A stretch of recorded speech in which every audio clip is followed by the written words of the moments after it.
Boa noite a todos. Estamos aqui no grupo que trabalha com o campo e as práticas integrativas e complementares, e a gente deu uma abertura maior para todos os temas mais sutis. Hoje são 22 dias do mês de agosto de 2023.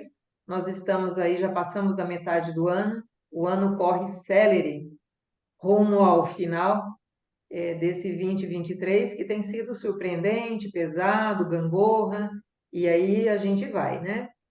E hoje nós escolhemos um tema que é, assim, ainda muito polêmico nesse planeta, muito cheio de dúvidas, documentos sendo encontrados, papiros escondidos, muita coisa da nossa história que está sendo recontada, partes descobertas, e enfim, a gente está aqui para nos abrirmos.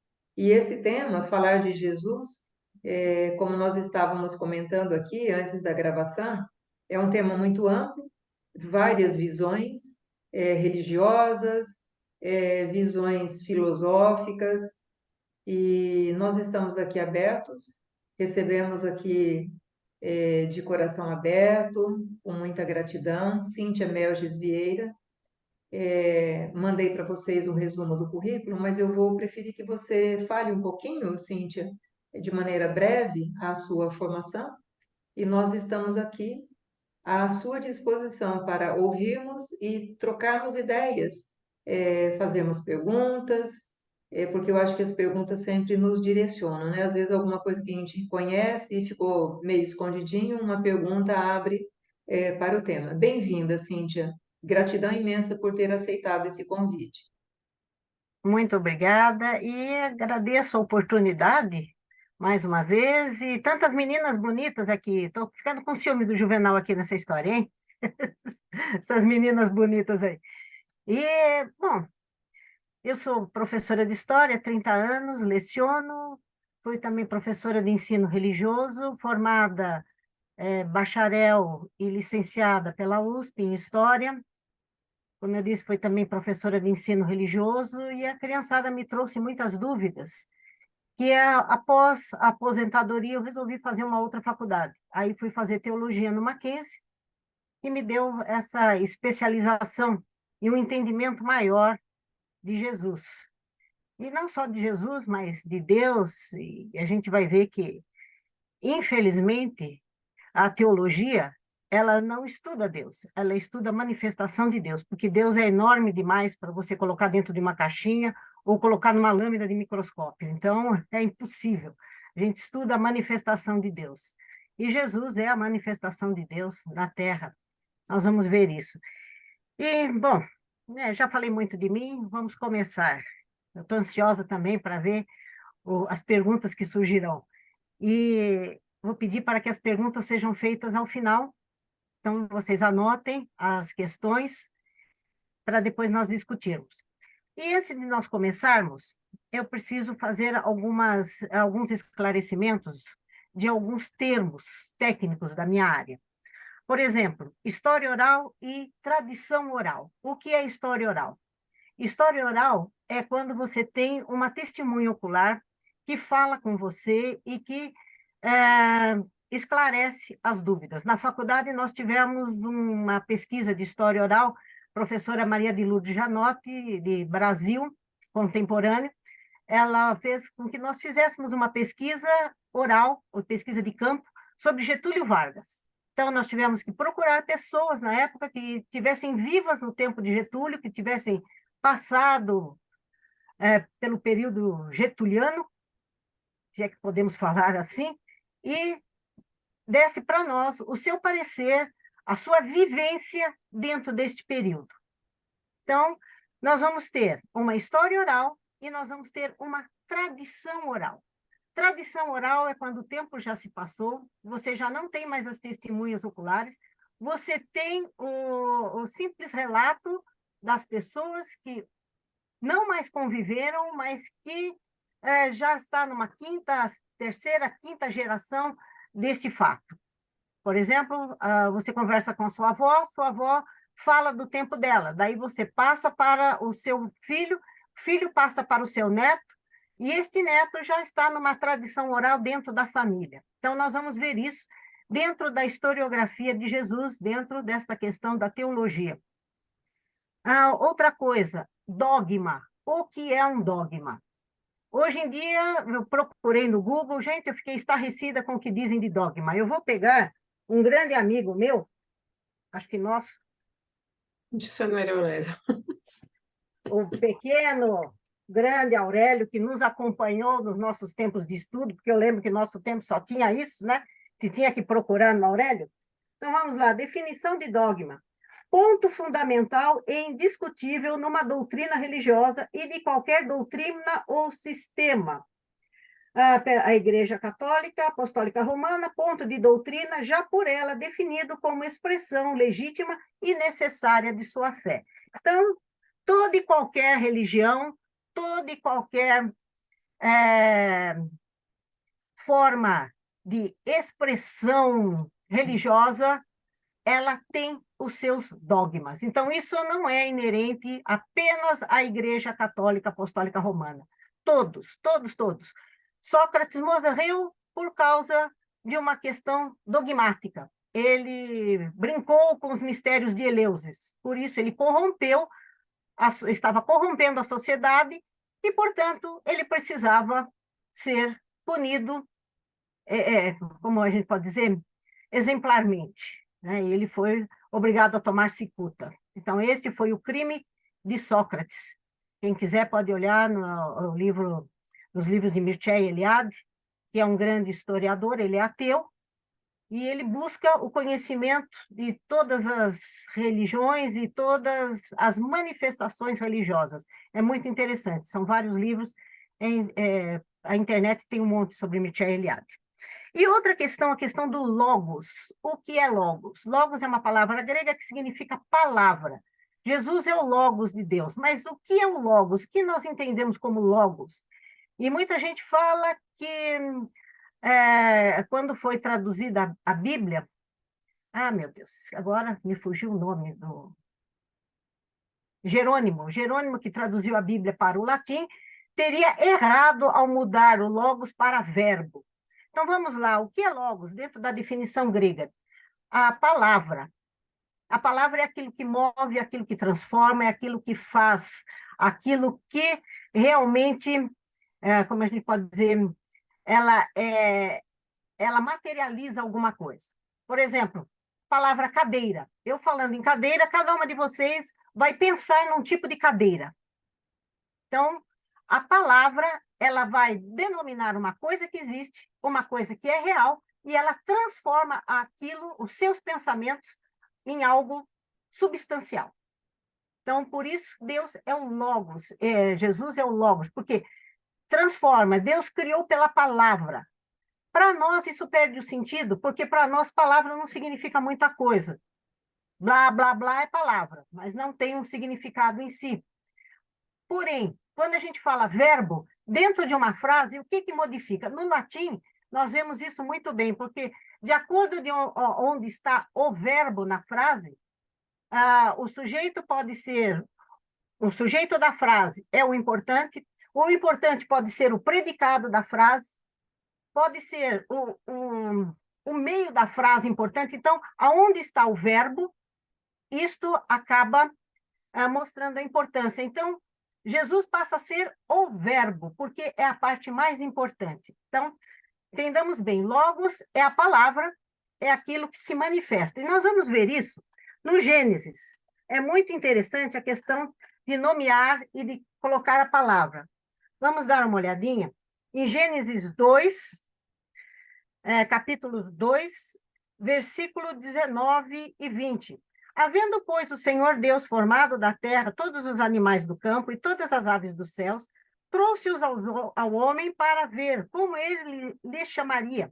E o nome que o homem desse a todos os seres viventes, este seria o nome deles. Deu nome o homem a todos os animais domésticos, às aves dos céus, a todos os animais selváticos. Para o homem, todavia, não se achava auxiliadora que lhe fosse idônea. Bom, vamos deixar essa segunda parte da auxiliadora para depois, mas vamos lá. Por que Deus fala para o homem nomear os animais? Porque só existe aquilo que é nomeado. Vamos voltar à questão do logos na antiguidade. Aquilo que é nomeado é o que existe. E mais, se você dá um nome a alguma coisa, você é responsável por aquilo. Então, aqui nós temos duas coisas muito importantes. Que você nomeia, você é responsável. Não é bem que nem o Pequeno Príncipe, tu é responsável por aquilo que cativas, porque aqui você está nomeando, você não está cativando, você está sendo o administrador, e você tem responsabilidades por isso. Por isso que nós dizemos dentro da teologia que o homem é a imagem e a semelhança de Deus. É como diz aqui na Bíblia, o homem foi criado à imagem e semelhança de Deus. No capítulo 1 ainda, e faça-se o homem a nossa imagem e semelhança.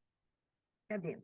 Aqui, papapá, abençoou-os, grandes seres viventes, abençoou dizendo, papapá, fez os animais. Aqui, capítulo 1, versículo 26. Também disse Deus, façamos o homem a nossa imagem, conforme nossa semelhança, e ele tenha domínio sobre os peixes do mar, sobre as aves do céu, sobre os animais domésticos, sobre toda a terra e sobre todos os répteis que rastejam sobre a terra. Pois o homem foi criado à sua imagem, a imagem de Deus o criou. Homem e mulher os criou. Então, isso está no Gênesis ainda. E aqui nós vamos ver o porquê da necessidade de Jesus. Ainda em Gênesis, nós teremos o princípio, que é anunciado Jesus, antes de nós entrarmos diretamente. Nós vemos, então, nesse primeiro instante, que quando Deus cria o homem, ele cria o homem para andar junto com ele, para ser a sua imagem e semelhança, para ser um coajudador. Porque se Deus dá a responsabilidade de nomear os animais, de dominar, de tomar conta de todos os seres da terra, nós éramos ajudadores de Deus. Pois bem. E aí o que acontece? Deus faz a mulher e a mulher é tentada pela serpente e tenta o marido também, e os dois comem do fruto proibido, e aí, como disse Deus, né, morrerão. Aí começam todas as dores, todas as doenças, até tem da Capela Sistina a expulsão do paraíso, que é muito bonita a imagem. Eu não peguei porque tem essa história de direitos autorais, a gente sabe se tem, se não tem, tem uma série de coisas, então melhor descrever. Na primeira instância, quando eles estão conversando com a serpente, eles são jovens, quando eles estão expulsos do paraíso, Miguel Ângelo os pinta velhos, alquebrados, já curvados. Por quê? Porque nós fomos criados para viver na eternidade. Só que, pelo nosso livre-arbítrio, nós escolhemos um outro caminho, que não é o caminho de andar com Deus. E mais interessante, quando Deus procura, porque toda tarde Deus vinha e caminhava com Adão, né? Caminhava à tarde. E interessante que naquela tarde que eles comeram, deixa eu dar uma lida então. Capítulo 3 de Gênesis. Então a serpente disse à mulher, é certo que não morrereis, porque Deus sabe que no dia em que dele comerdes, se vos abrirão os olhos, e como Deus sereis conhecedores do bem e do mal. Vendo a mulher que a árvore era boa para se comer, agradável aos olhos, e a árvore desejável para dar entendimento, tomou-lhe o fruto e comeu, e deu também ao marido, e ele comeu. Abriram-se então os olhos de ambos, e percebendo que estavam nus, cozeram folhas de figueira e fizeram cintas para si.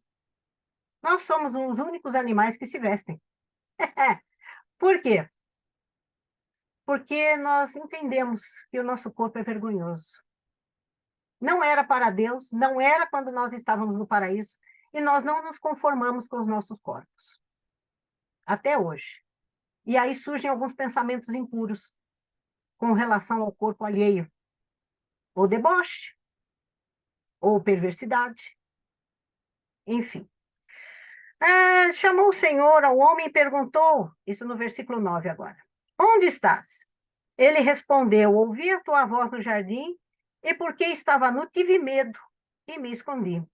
Perguntou-lhe Deus, quem lhe fez saber que estavas nu? Comeste da árvore que te ordenei que não comesse? Então disse o homem, a mulher que me deste por esposa, ela me deu da árvore e comi. Veja que interessante. Como sempre, nós sempre jogando a culpa do outro. Aqui, Adão chega e fala, a culpa é sua, Senhor.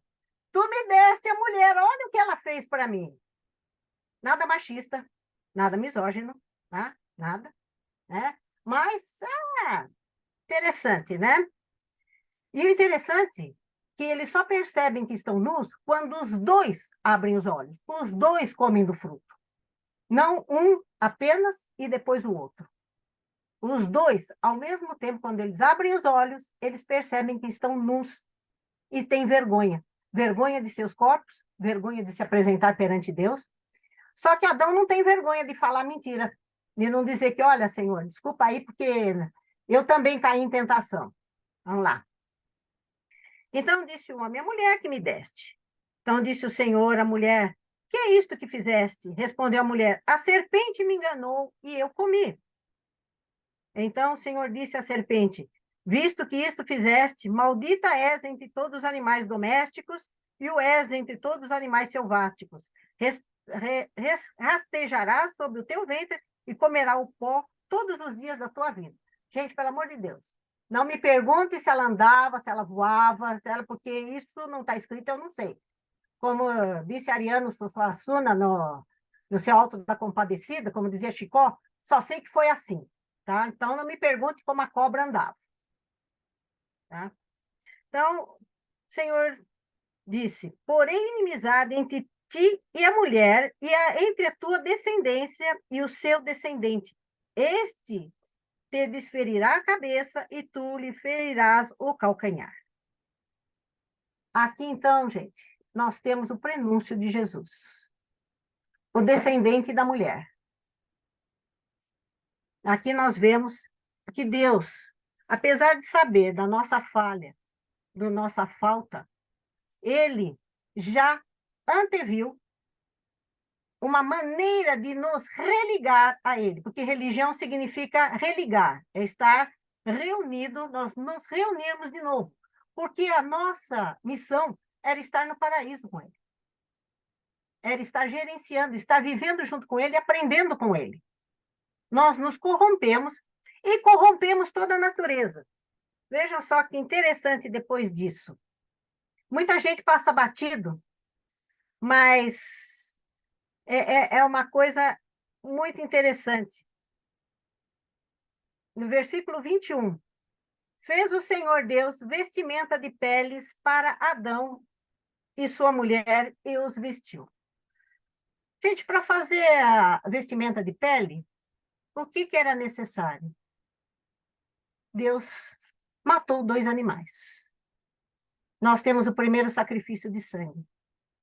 Deus matou 2 animais para nos vestir, para cobrir a nossa concupiscência, a nossa vergonha, a nossa, como é que pode dizer, a nossa iniquidade. Então, Jesus, ele vai ser o Cordeiro que vai lavar os nossos pecados e vai conseguir esta união de Deus conosco novamente. Por que esta união? Por que foi necessário? Por que ele morreu? Bom, vamos primeiro começar. Nós vimos a queda, nós vimos a promessa, nós temos vários outros profetas que falam da união, nós temos Zacarias, nós temos Isaías, que vai falar que virá o Messias da casa de Davi, e esse Messias vai promover um reino novo na terra. Então, nós temos vários. Toda a Bíblia, ela converge para a figura de Cristo, desde o seu primeiro livro ao último. Então, vamos lá. Genealogia de Jesus. Genealogia de Jesus em Mateus. Nós temos 2 genealogias E eu achei uma coisa muito interessante que um colega da igreja me mandou um vídeo essa semana de dois judeus. Os dois são messiânicos. Um é ortodoxo, porém o outro já aceita Jesus. E esse judeu ortodoxo, todos os judeus são messiânicos porque todos estão esperando a vinda do Messias, né? O Mexiá. Então, todos estão. Então, todos são messiânicos. Mas o ortodoxo, ele fala uma coisa muito interessante, que Jesus não é o Messias, porque ele foi adotado por José. Apesar de José ser da linha davídica de Salomão, ele não é pai de Jesus, ele é pai adotivo. Eu falei, olha que interessante. Quer dizer, desde os primórdios, os judeus nunca contestaram a genealogia de Jesus. E olha, gente, este povo, ele é cioso da sua ancestralidade. Tanto judeus como árabes, eles têm, alguns têm até a 30ª geração, que eles sabem de cor e salteado. O nome árabe, Ibn, é filho de. Então, sendo filho dele, ele sabe que é filho dele, que o pai dele era filho dele e filho dele. Então, pelo menos umas 30 gerações ele sabe, e nós não sabemos nem a terceira ou quarta. Bom, sem comparações. Mas vamos lá. Então, as genealogias de Jesus, eu não vou entrar nessa questão de se são verdadeiras ou não, porque se os judeus nunca contestaram, e dentro dos pais da igreja não há uma contestação. Ah, mas tem a questão de Maria. Maria é Eli ou é Joaquim? Segundo alguns autores, seria Eliaquim, e depois transformou-se em Joaquim, que é mais fácil de falar, quando passa para o latinismo, vira Joaquim, e aí Joaquim e Ana são os pais de Maria. Ah, mas por que não está correto, não bate uma com a outra? Nós temos aqui dois fatos inéditos na genealogia de Jesus. Primeiro, Lucas faz a genealogia pelo lado da mãe. Não existe na Bíblia, não existe genealogia feminina.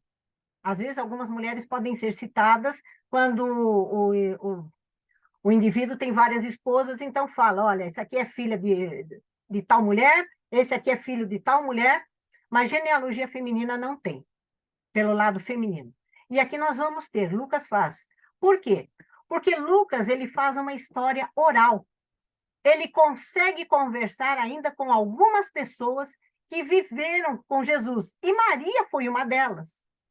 Maria ainda estava viva quando Lucas fez a sua entrevista. E é interessante que logo no primeiro livro de Lucas, eu acho estranho, porque o livro de Lucas, o Evangelho de Lucas, ele é uma carta.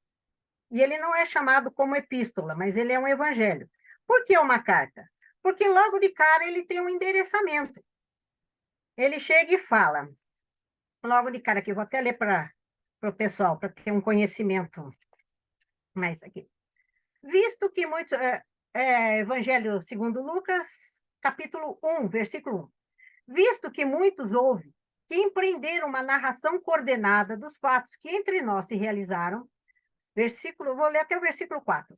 Conforme nos transmitiram os que desde o princípio foram deles testemunhas oculares e ministros da palavra, igualmente a mim me pareceu bem, depois de acurada investigação de tudo desde sua origem, dar-te por escrito, excelentíssimo Teófilo, uma exposição em ordem, para que tenha certeza das verdades em que fostes instruído. Então, Lucas, ele é um repórter da época. Ele é médico, então ele é uma pessoa culta, ele é um judeu grego, e ele vai pender para o lado dos gregos muita coisa. Depois nós vamos ver também em Atos aqui, a questão das mulheres que estão sendo deixadas de lado, e aí começa a estrutura da igreja, surgem os diáconos, as mulheres gregas, né, judias gregas, porque a função também da sinagoga, do templo, era ajudar os pobres e principalmente as viúvas. Por quê? Porque a mulher não trabalhava. Portanto, se ela não tinha um filho homem que a sustentasse, que a mantivesse até o final da vida, ela viveria da misericórdia do templo. Então, da oferta que fosse recolhida, uma parte seria distribuída entre as viúvas para que elas pudessem se sustentar. Bem, então Lucas, ele tem uma história oral, ele conversa com as pessoas, e ele pega a genealogia através de Maria, que Maria está viva, e fala a respeito. Já Mateus, ele vai trabalhar o lado masculino, vai trabalhar a José. Só que José, como disse o judeu ortodoxo lá, não é um pai. Ele é, como diz o espanhol, Pepe. Todo José na Espanha é Pepe. Não sei se vocês sabiam disso, mas todo José é Pepe porque é pai putativo. Foi um pai por escolha. Então, José, ele foi escolhido e ele aceitou ser esposo de Maria, sem tocar nela, abrindo mão desta parte da sua masculinidade, pode-se dizer, porque seria um direito dele ter a esposa, porque ele sabia que estava cuidando do Filho de Deus. Ah, mas Jesus realmente é Filho de Deus? Alguns teólogos já trabalharam isso. Ah, nós temos alguns pais da igreja que já discutiram muito a respeito disso. Até o século IV, nós vamos ter, quarto, quinto, isso foi só solucionado com o Concílio de Calcedônia. Jesus é Deus ou Jesus é homem? Se Jesus é Deus, segundo a própria ideia greco-romana, mais grego até, ele é Deus. Se ele é Deus, como ele pode estar na carne se a carne é pecaminosa? Se a carne é má? Segundo Platão, a alma é boa, presa num corpo mau, na carne. Então, como Jesus poderia ser Deus? Ele teria sido adotado? Daí nós vamos ter as controvérsias, o adopcionismo, o docetismo, o arianismo. Ário foi uma terrível controvérsia que houve, que Ário abjurava Jesus. Como pode ser filho de Deus? Como pode o indivíduo, Deus, descer à terra? E vai umas outras, e todas elas foram refutadas. Ah, mas e algumas, por falta de conhecimento nosso, estão aqui até hoje, dizendo que Jesus não é Deus, que Jesus seria um homem. Agora, com essa teologia liberal e a história crítica, tira-se toda a divindade de Jesus. Jesus é apenas um coitado que não sabia o que estava fazendo, que morreu sem saber por quê, um ativista político que morreu na cruz. Ou, como alguns gnósticos da época, ou até mesmo os evangelhos gnósticos, o Apocalipse de Pedro, se eu não me engano, que fala que Jesus não teria morrido de verdade, seria uma imagem, uma simples ilusão. E segundo o Alcorão, Jesus não morreu. Ele fala para Pedro, não, eu não morri. É uma ilusão. Quem morreu no meu lugar foi Judas Iscariotes. Segundo Gregório de Nazianzo, o que não foi vivido, não foi remido. Se ele não é Deus e se ele não é homem, nós não temos salvação. E nada pode nos unir a Deus. Nada. Nenhum conhecimento, nenhuma fé, nenhum nada pode nos unir a Deus se um Deus não veio e não nos resgatou. Mas por que precisa desse resgate? Por que precisa desse sangue? Acho que muita gente aqui conhece as Crônicas de Nárnia. Já viram as Crônicas de Nárnia, amigas? É. A gente chora quando Aslan morre, a bruxa vem com aquele colar, né, aquela estola com o pelo do Aslan, mas esquece da magia profunda. Ele se deu em troca daquele que era culpado. O inocente morre no lugar para dar a liberdade. É isso que Jesus faz. C.S. Lewis, ele é um autor cristão. Então, ele passa de um modo fantasioso, mas perfeito, o que Jesus passou por nós. Por que que ele precisaria passar disso por nós? Porque o nosso pecado, Marli falou que não era falar pecado, que nós íamos todos para o inferno. De certo modo, vamos. Todos nós somos descendentes desse pecado. Quem não pensa mal de alguém de vez em quando? Quem não fala uma mentirinha de vez em quando? Bateu na porta, atendeu o telefone e fala que eu não tô. São mentirinhas brancas. Mas são mentiras. É pecado? Tudo que faz mal ao ser humano, tudo que nos corrompe é pecado. Então, o pessoal fala, mas fumar é pecado? É um vício? Te faz mal? Não é crime, mas te faz mal. Estraga a tua saúde. Você está dependente, é um vício. Todo vício que você está dependente acaba se tornando pecado. Eu sou viciado em café. É um vício. Te faz mal. Então, é um pecado. Então, nesse caso, Marli, você me desculpa, mas estamos indo para o inferno. de mãos dadas. Mas será que vamos mesmo? Até que ponto? Bom, vamos falar de Jesus. Divindade de Jesus. Ele nasceu por obra do Espírito Santo. Mas Deus não poderia ter feito de outra maneira? Os pais da igreja, como eu disse, já falaram a respeito disso. Vamos lá. Ele podia ter descido em glória. Mas se ele descesse em glória, o que nos une? Seria só um Deus, como um Deus grego, que veio, fala um oi na terra e vai embora. Tem algum sentido? Não. Não tem como unir a gente a Deus. Ele poderia ter sido feito como Adão foi feito? Sim, poderia.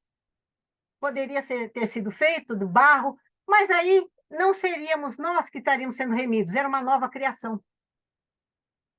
Então, seria um outro ser, seria uma outra humanidade que Deus estaria criando, e não a nós.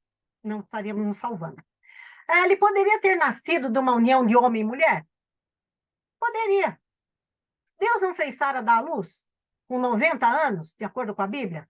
Mulher de Abrão? Com 90 anos ela gerou? Podia. Isabel, irmã, prima de Maria, com 60 anos não deu à luz? E foi do marido dela. Mas aonde estaria a divindade disso? Aonde estaria o dedo de Deus? Poderia ter feito sair da costela de Adão? Mas aonde estaria a remissão da mulher? Este é o problema. Então, por uma mulher entrou o pecado, por uma mulher entrou a salvação. Então, Deus escolhe uma menina com seus 14, 15 anos, uma menina que já estava consagrada a Deus, para que ela fosse a mãe de Jesus. E é interessante ver, toda vez, isso eu já conversei até com um pastor meu, até com alguns professores na faculdade, é engraçado, que toda vez que Deus chama um homem, o homem tem uma desculpa. Deus chamou Moisés, Senhor, eu não posso ir porque eu tenho a língua presa. Tá bom, não vai você, mas vai ter o irmão. Vai o Arão junto com você. Chama Jonas chega, não, Senhor, eu não vou para Nínive, eu não vou. Daí ele foge, Nínive está aqui e Tarsis está aqui. Para quem não sabe, Nínive fica ali entre o rio Tigre e Eufrates. É uma das capitais do antigo Império Nabucodonosor. E ele vai para Tarsis. Tarsis fica na Espanha. É uma colônia fenícia. Segundo dizem, os fenícios são descendentes dos atlantes. Seria um ponto de Atlantis ali, que era muito rica, um comércio imenso, extremamente povoada. E o Jonas ia fugir para Tarsis. Aí, interceptado no meio do caminho, Deus faz o peixe engoli-lo, né? E ficou 3 dias na barriga do peixe, foi cuspido lá em Nínive, e mesmo assim, imagina o sermão que ele deve ter feito para o povo de Nínive. Vocês vão tudo para aquele lugar que vocês vão morrer tudo. Tchau. Esperando que Deus matasse todo mundo. Mas aí os ninivenses lá se arrependem e Deus perdoa. Enfim, mas vamos lá. Vamos voltar aqui. Jesus, ele é divino. Ele foi concebido pelo Espírito Santo. Como a gente sabe disso? Primeira manifestação do Espírito Santo. Quando Maria vai conversar com Isabel, que já está grávida, né? O anjo fala para ela que Maria já está no 6º mês. Então, fazendo as contas, Zacarias estava no 8º mês para ir no templo, ele fica um mês lá, aí ele vem, sai do templo, fecunda Isabel. No 6º mês, Maria vai ver Isabel, fazendo as contas direitinho, vai dar mais ou menos em meados de dezembro, o nascimento de Jesus. Não é uma data para o sol fulminante, sol brilhante, sol alguma coisa. Não é. Jesus nasceu em dezembro. Qual data? A gente não sabe. O dia 25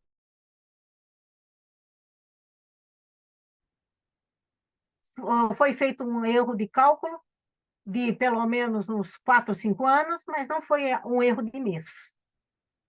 Então, Jesus teria nascido entre o ano 6º, antes do 0, e não depois. Então, isso daí tem na bibliografia. Se vocês tiverem mais paciência, eu vou dar uma pincelada geral. Naquela bibliografia, vocês podem dar uma lida em tudo isso daí com mais calma. Mas, enfim. Então, Jesus nasceu. Ele foi consagrado a Deus com todos os rigores da lei mosaica. Quando ele vai ao templo, quando ele é levado, Maria vai oferecer o período da sua purificação, 7 dias da sua purificação, e mais os 8 dias que Jesus tem que ser circuncidado. Lá nós temos 2 pessoas, Ana e Simão, que vão falar sobre Jesus, que estão aguardando este Messias. E eles veem a criança e abençoam a criança e falam, graças a Deus, pude ver o Messias antes de morrer. Ana tem 87 anos e Simão também já é um idoso. Não fala a idade dele, mas ele é um idoso também. E Maria guarda tudo isso em seu coração. Como nós sabemos que Maria guarda tudo isso em seu coração? Porque Lucas nos relata da história oral, da pesquisa que ele fez, da entrevista que ele faz com Maria. Pois bem, Jesus criança. Nós temos aquele episódio, Mateus nos fala do episódio de Herodes, que manda matar as crianças, e os reis magos. Interessante, vamos falar um pouquinho dos reis magos. Reis magos são os reis que vieram do Oriente, seguindo a estrela, que eram astrônomos, astrólogos, porque naquela época não tinha uma astronomia, tudo veio da astrologia, e eles analisaram o céu e viram a estrela, e vieram seguindo a estrela. Trouxeram 3 presentes especiais, ouro, incenso e mirra. Qual o significado disso? Há uma simbologia. Tudo na antiguidade há uma simbologia. Esta simbologia, ouro, incenso e mirra. Ouro só se dava aos reis, então o menino era um rei. O incenso era um deus, só os deuses mereciam incenso. E a mirra era para os mortos, era para, não digo mumificar, mas para passar nos corpos dos mortos para uma vida eterna, talvez, uma aproximação com Deus. Então, a mirra era já um prenúncio do que Jesus iria passar, já como criança. Nós temos também o Evangelho Apócrifo de Mateus, que fala que Jesus nasceu andando e falando e já dizendo a sua missão. Mas se Jesus foi uma criança, foi normal, como todos nós, passou por uma mãe que tinha que olhar dele, eu acho que não foi bem assim. Mas, enfim, são os evangelhos apócrifos, não é canônico, não sei até que ponto a veracidade, como os pais da igreja não entram nesse detalhe, dizer que Jesus era uma criança que fazia é, passarinhos de barro e assoprava neles a vida e eles voavam, e isso está em Tiago, acho lindo, mas em compensação, o próprio Tiago, que foi irmão dele, fala também que ele era uma criança birrenta, que chegou a brigar, a responder para o pai. Eu duvido um pouco que uma criança abençoada como aquela fosse respondona e falasse para o menino que bateu nele e encostou, não andarás mais, e o menino cai duro, morto no chão. Aí o pai do menino vem falar com o José, e José chama a atenção dele, e ele responde para José, eu vim aqui, você não é meu pai, mas ele está como meu pai. É uma discussão, eu olhei e falei, é meio esquisito isso. Mas, enfim, vamos o que a teologia nos fala, que a Bíblia nos fala, né? Se ele era uma criança espetacular, como foi, com 12 anos, veja, com 12 anos já foi o bar mitzvah dele, que se eu não me engano, é 12, 13 anos que se faz o bar mitzvah, que bar mitzvah significa, bar é filho, mitzvah é lei. Então, ele é um filho da lei. Todo judeu, todo menino, quando chega aos 13 anos, 12, 13 anos, ele faz o seu bar mitzvah. Ele tem que ler a Torá, ele tem que fazer o responsório lá junto com os rabinos, e ele passa, então, a ser um homem dentro da sociedade judaica. E Jesus passa por isso. Só que, quando todo mundo volta, cadê Jesus? Há um dia de caminhada, cadê Jesus? Jesus ficou no templo, conversando com os doutores da lei. Que criança teria a capacidade de conversar com os doutores da lei e deixá-los de boca aberta, deixá-los extasiados pelo conhecimento de um menino de 12 anos? Ele tem que ter algo mais. Ele tem que ter uma sabedoria que não é dele, carnalmente. Ele já veio com esta bagagem de Deus. E ele é um homem, ele cresce um homem sem pecado. Como assim sem pecado? Se ele é igual a nós, ele tem que ter pecado. Nas passagens bíblicas, todas, todas, todas, Jesus, quando fazia algum milagre ou quando estava junto com seus discípulos, ele saía à noite e ia orar no monte, ia estar com Deus. Tanto que na ressurreição de Lázaro, ele manda Lázaro sair, ele faz uma oração antes. E ele fala com Deus, fala, Pai, faça essa oração para que vejam que estamos conversando, que tu me ouves. Que eu sei que mesmo que eu não fizesse essa oração, tu estarias me ouvindo, estaria me atendendo. E aí ele manda os homens tirarem a pedra do sepulcro. Aí é uma outra questão também, é uma questão alegórica, que Deus nos dá as coisas, mas nós temos a nossa parte, nós temos que fazer a nossa parte, tirar a pedra do sepulcro. E ele falou para Lázaro, Lázaro, vem, sai. Então, é uma coisa extraordinária. Mas vamos lá. Jesus criança, ele cresce e ele é batizado. Mas se ele era sem pecado, por que ele tinha que ser batizado? Só os pecadores são batizados. É uma coisa muito interessante. Aí também uma outra alegoria e uma explicação para nós. Por que Jesus precisou ser batizado? A conversa dele com João Batista João Batista olha e fala, eu não sou digno de tirar as suas sandálias. E Jesus responde para ele, faça para que se cumpra a lei. E naquele momento, desce a pomba do Espírito Santo e fala para ele, né? E tem aquela voz que fala, este é meu filho amado, em ti me comprazo. Uma das controvérsias do adopcionismo seria essa, que Jesus, naquele instante, foi adotado como filho de Deus. Ele não era, ele era um homem como nós e foi adotado. Bom, nós já vimos que não é possível. Se a concepção dele foi virginal, se a concepção dele foi por Espírito Santo, ele já era santo. Ele já era filho de Deus. Ponto. Mas ali tem uma coisa, tem um grande, como é que posso dizer? Uma grande alegoria para nós e um exemplo para nós. Porque naquele momento, apesar dele ser santo, ele absorve os nossos pecados. E nesses pecados que ele absorve, ele larga no Rio Jordão. Ele nos lava ali naquele instante, mas o máximo dele vai ser na cruz. E na cruz ele vai ser reconhecido por todas as nações. É muito interessante essa questão do batismo de Jesus, porque naquele instante ele mostra para nós a importância que ele tem nas nossas vidas. Ele nos lava. Ele lava a nossa alma, lava o nosso pecado. Enfim, entrada na Jerusalém. Nós estamos correndo um pouquinho com a história, porque senão nós vamos ficar, como disse o apóstolo João, nem todos os livros do mundo seriam possíveis de caber todos os milagres que Jesus fez. Então, nós vamos ter que encurtar, porque eu estou vendo que já são 19h50. Meu Deus do céu, eu nem tinha visto isso. Enfim, Jesus entra em Jerusalém. Domingo de Ramos, que coisa maravilhosa. E Jesus faz o quê? Ele cumpre a profecia. Ele diz que ele veio para cumprir a lei e não para revogá-la. E algumas coisas ele endureceu um pouco mais a lei, viu, gente? Jesus é amor? É, mas é justiça, viu?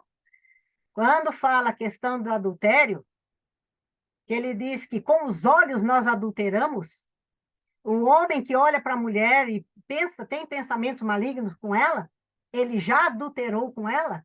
Então, Jesus, ele espreme um pouco a lei.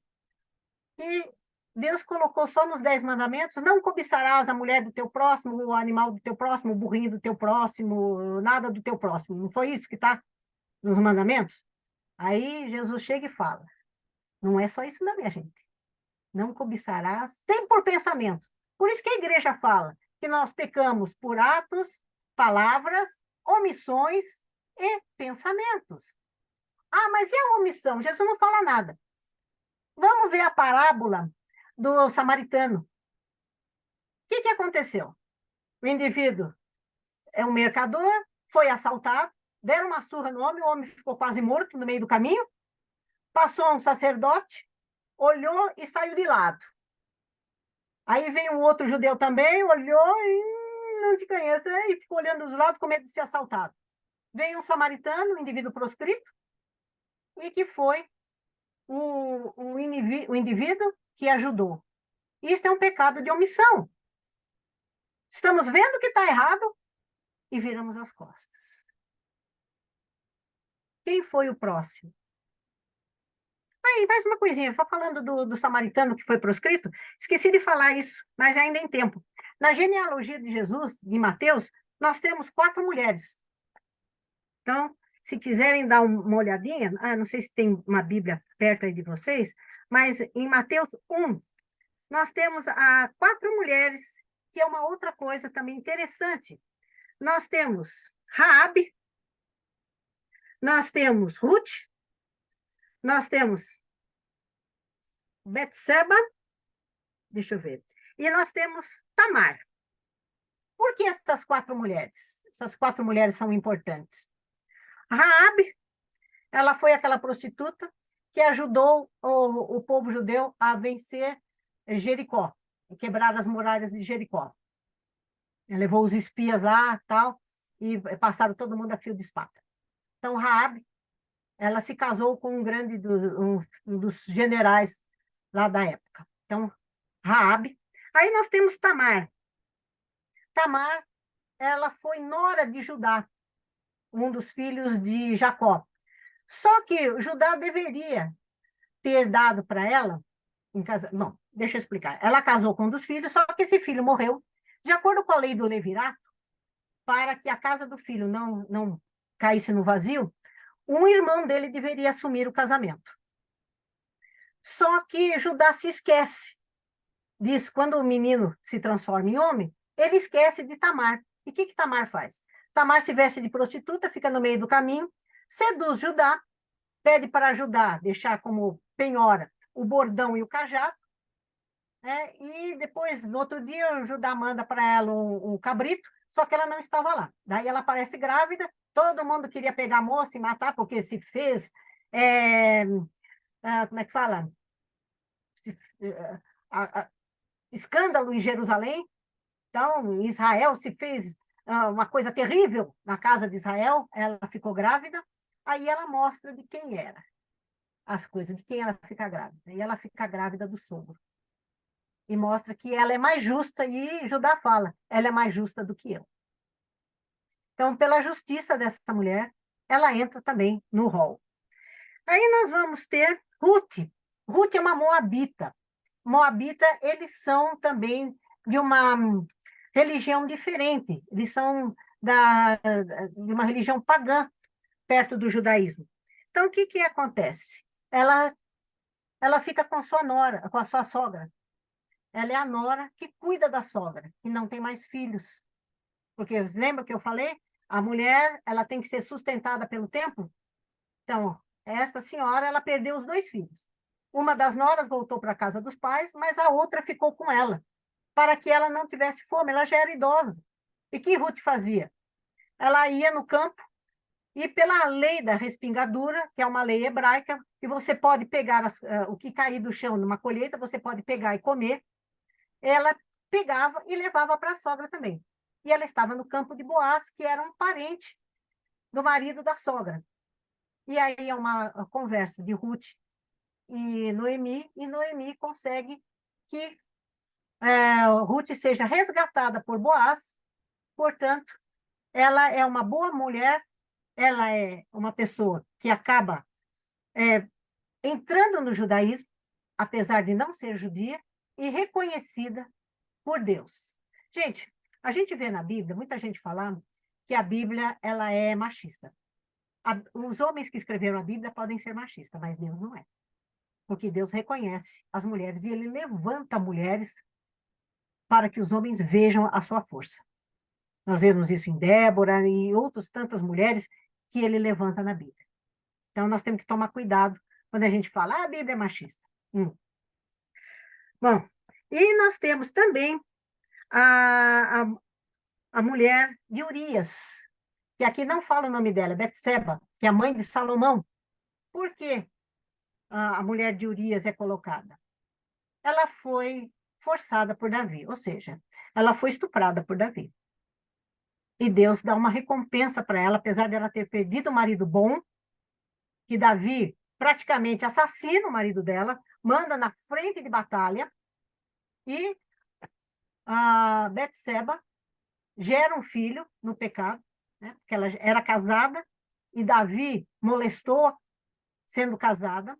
Davi perde essa criança, e depois que Urias morre, Deus dá um outro filho para ela, e este filho é Salomão. E este filho vai ser o rei. Então, Deus levanta e honra as mulheres, mesmo quando elas são aviltadas por homens na Bíblia. E Davi era um homem, segundo a Bíblia, do coração de Deus. Mas ele era um homem. Isso que é o interessante da Bíblia, gente. A Bíblia mostra que todos esses indivíduos aqui eram como nós. Tem os seus problemas, tem os seus pecados, tem os seus deslizes, né? E mesmo assim foram chamados. Então vamos lá. Jesus, domingo de Ramos, ele entra em Jerusalém num burrinho. Por que num burrinho?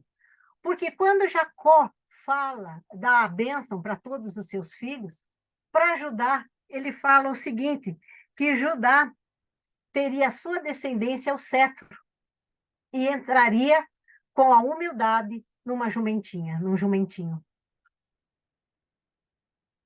Isso aqui está em Gênesis 49, 10, 11. No capítulo 49, versículo 10 e versículo 11. E depois Zacarias fala, Zacarias 9, 9, ele fala, filha de Sião, se alegre, que teu rei vem montado no jumento, ele vem com a paz e com a união. E é isso que Jesus faz, entra em humildade. Ah, mas ele não podia ter entrado num cavalo? Cavalo era coisa de gente muito rica.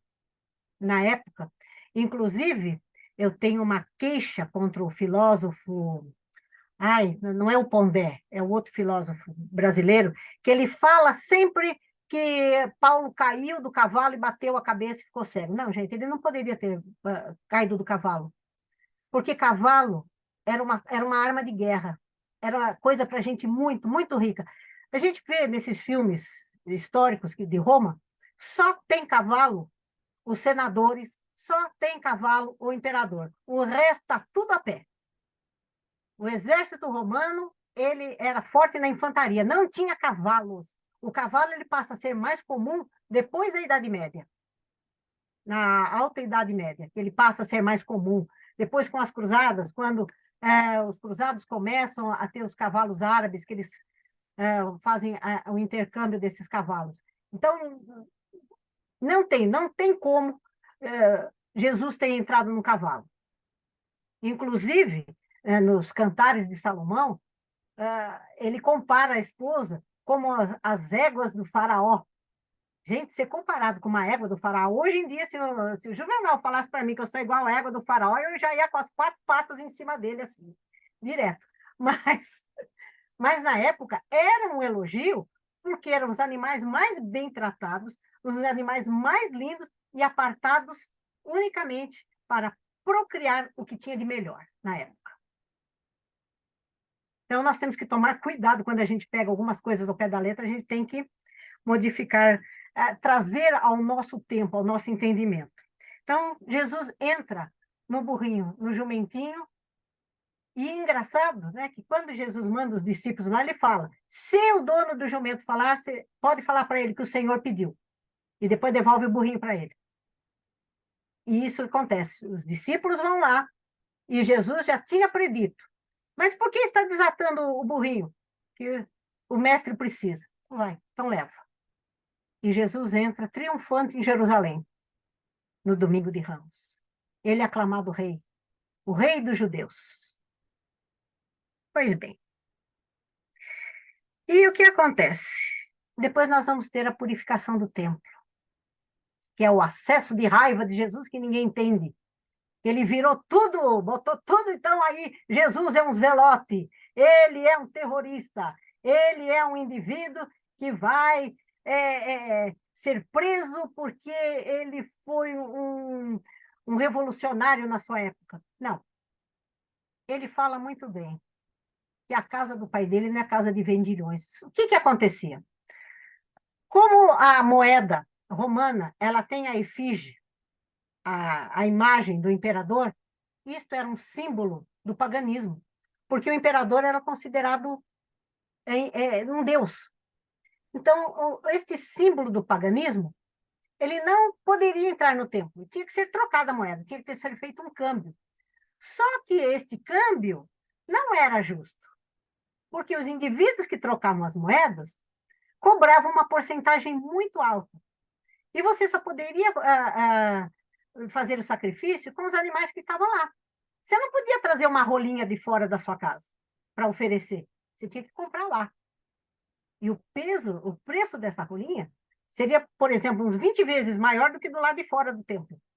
Mas não existia lado de fora, então você tinha que comprar lá dentro do templo. Então Jesus é contra isso. Se ele fosse um revolucionário, naquele momento que aconteceu isso, porque o templo ficava perto da casa Antonina. Essa casa Antonina era uma fortaleza, a Fortaleza Antonina. Essa Fortaleza Antonina é onde estavam os soldados. Dali para os soldados irem até o templo e prenderem Jesus era um palito. Mas aquilo foi uma questão interna entre os judeus.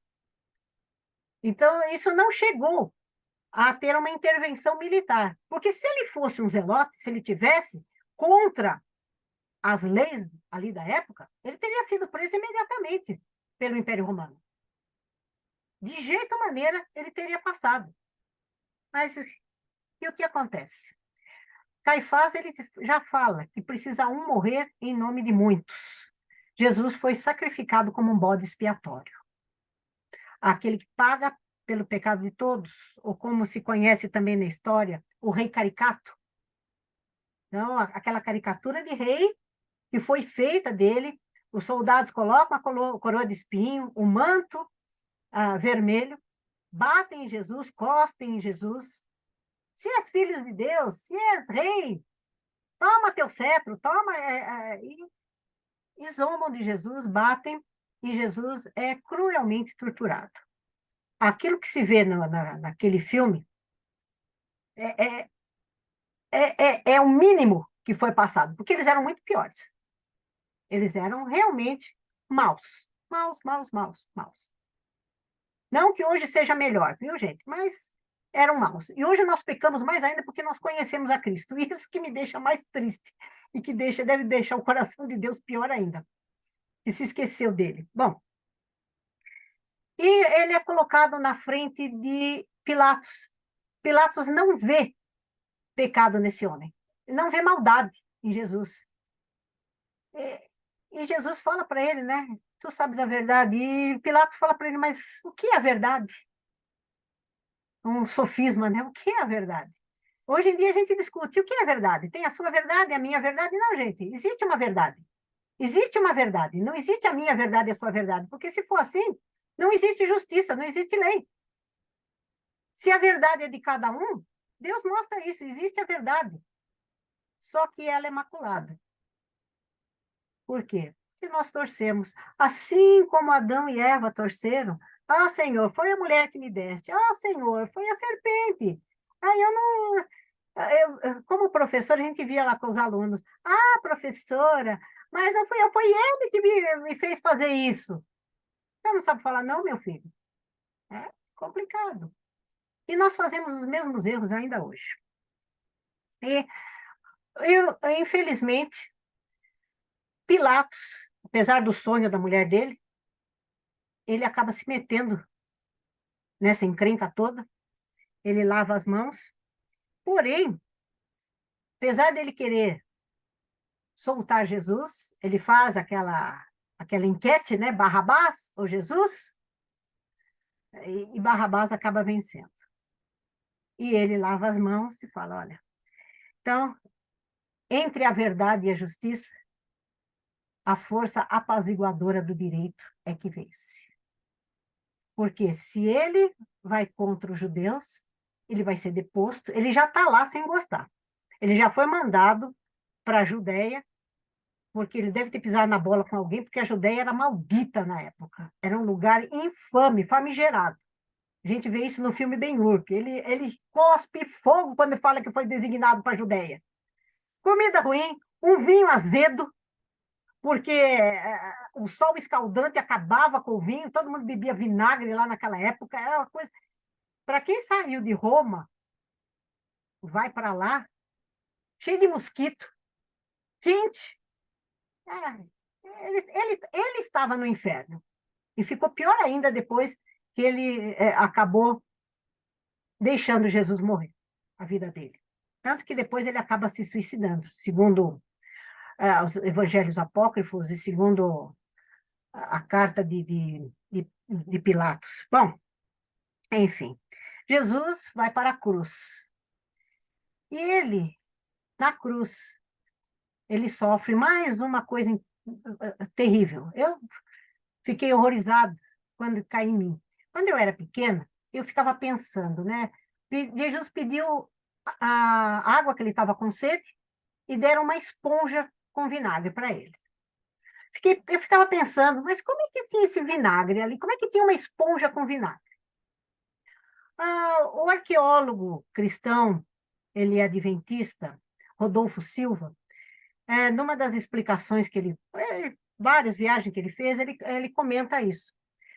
Essa esponja, não sei se vocês sabiam, mas os banheiros romanos eram banheiros públicos. Todo mundo usava e fica todo mundo ao redor. E não existia papel higiênico. Papel higiênico é uma invenção do século XIX. E eles usavam uma esponja marinha para se limpar. Só que para tirar o mau cheiro da esponja, ela ficava dentro do vinagre.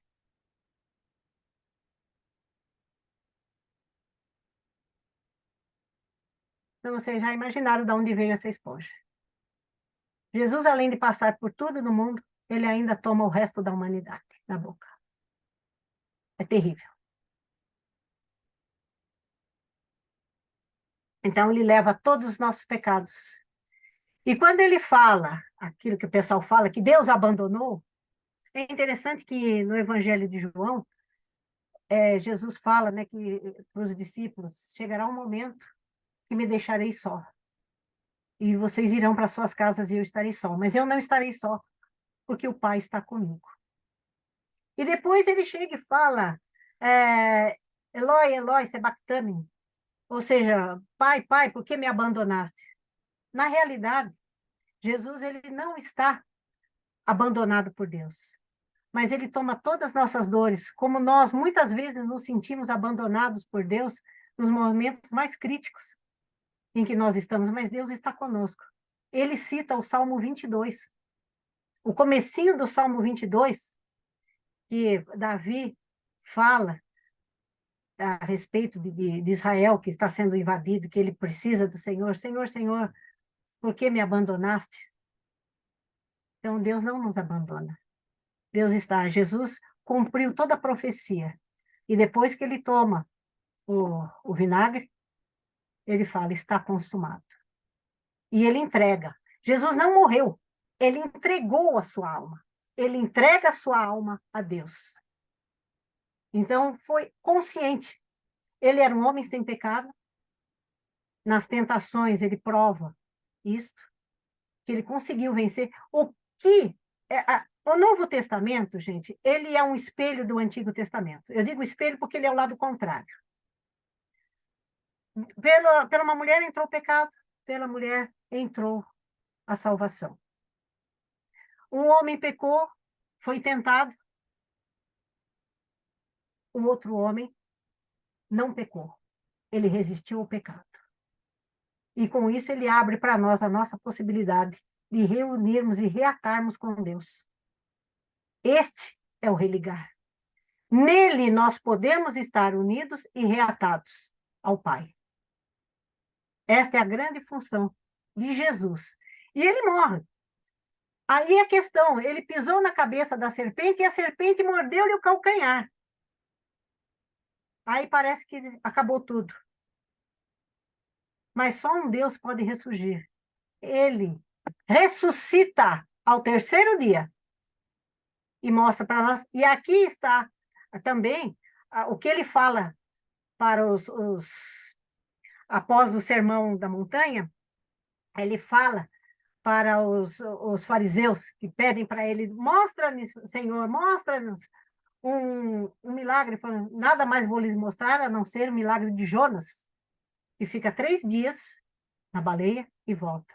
Ele ficou 3 dias na escuridão e voltou para a luz. Ele veio de luz para nós. Ele é o primogênito do próximo Adão. E nele fomos enxertados na árvore. Somos todos nós enxertados na árvore da vida através dele. Esta é a função de Jesus. Este é o Jesus teológico. E é o Jesus que eu creio, porque está aqui. Testemunhas oculares. Viram?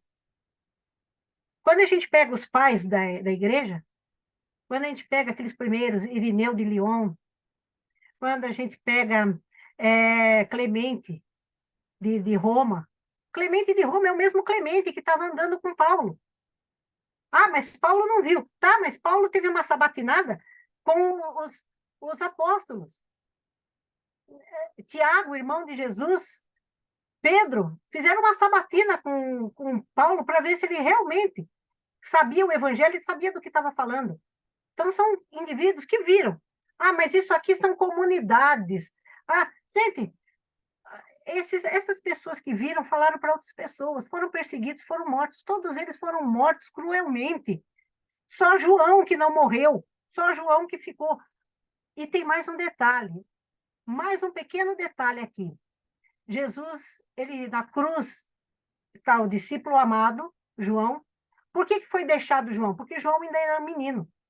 Ele devia ter mal uns 18, 20 anos. Então, porque os homens não poderiam ficar perto da cruz. E se ficassem os homens na cruz, poderia ter uma revolta. Então, os soldados romanos só deixaram as mulheres e o menino.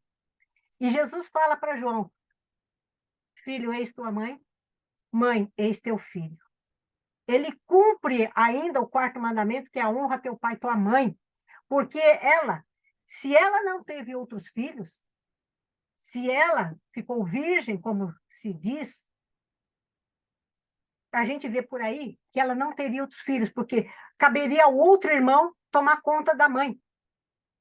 Mas Jesus passa para João, porque ela ficaria à mercê da sinagoga, à mercê do templo. Ela seria uma das viúvas mendigando na frente do templo. Isso ele não deixou a mãe dele passar. Então, ele honrou a mãe dele também. Este é o Jesus. Ele não é um avatar, ele não é um profeta, ele é Deus na terra.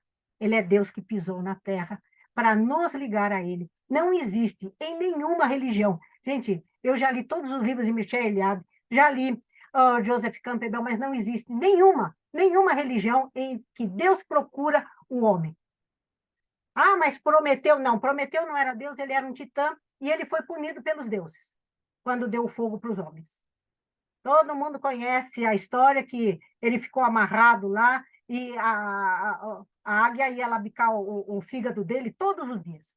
Então, nós não temos a ajuda de outros deuses, nós temos um Deus que quer nos ligar a ele, que quer nos unir a ele. Este é o Jesus teológico. Este é o Jesus que a Bíblia nos mostra. Aberta a sessão para perguntas.